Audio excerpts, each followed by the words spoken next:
Well, I've always been an artist, and I came from a family of artists. I just always have made art, and when I went to college, I majored in art and anthropology. I've always sewed. I mean, I've sewed since I was, oh my gosh, probably 5 or 6 I started sewing, even though I was frustrated because I couldn't do it very well, but I always have loved sewing.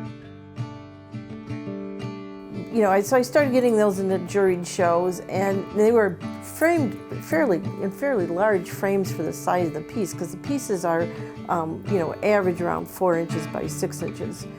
And it cost me like $100 to send one of these. But the other thing I went, well, if I wanted to make bigger stuff and ship it, I could make quilts. So I started making art quilts. Some of the quilts that I make are actually made from vintage quilts that I bought online, and then I embroider imagery on top of those.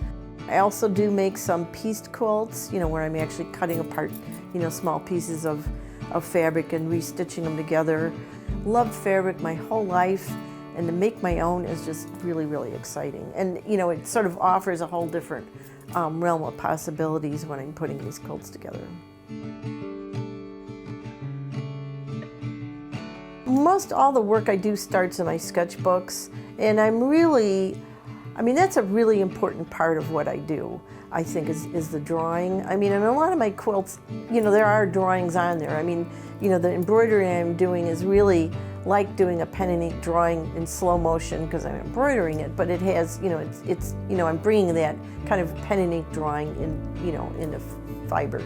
It started when I was teaching, and I'd have to sit through all these meetings, and I'd start to doodle, and I thought, well, what if you just kind of really pushed it and let those doodles go, you know, just keep going with it. So I did that, and so I would come home and I'd take those doodles and I'd put them in my sketchbook and develop them, and eventually I started seeing, you know, I had these characters I was developing, these sort of whole worlds. They're basically aliens and different planets and robots, and so those I just kept expanding. And I think the importance of the doodling was I told myself I wasn't going to judge what I was drawing. And that just freed me up incredibly. Now I just I have so many ideas I can't stop myself.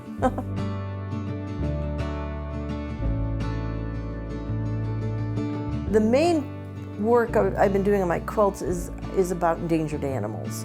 And so a lot of that starts with research. I decided to work with birds primarily. One of the things I was coming across when I was studying endangered animals was that a lot of invertebrates that we don't necessarily think are cute and fuzzy and worth savings, like spiders, beetles, parasites, snails. I mean, there's even like one-celled animals that are endangered. And we let these things go extinct at our peril because they're, you know, a lot of them are at the bottom of the food chain, but they're really important. That animal has a part to play in the ecosystem.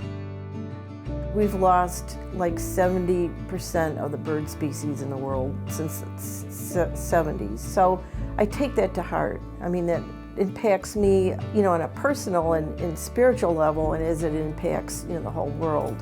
So, you know, the idea of my quilts is putting that message out there, you know, that a lot of animals are critically endangered. I don't know if my audience necessarily, you know, I'm probably preaching to the choir there, but it's, to me, it's almost like a prayer. You know, when I'm working on these things, it's like putting that energy into changing hearts and minds about how we treat this planet.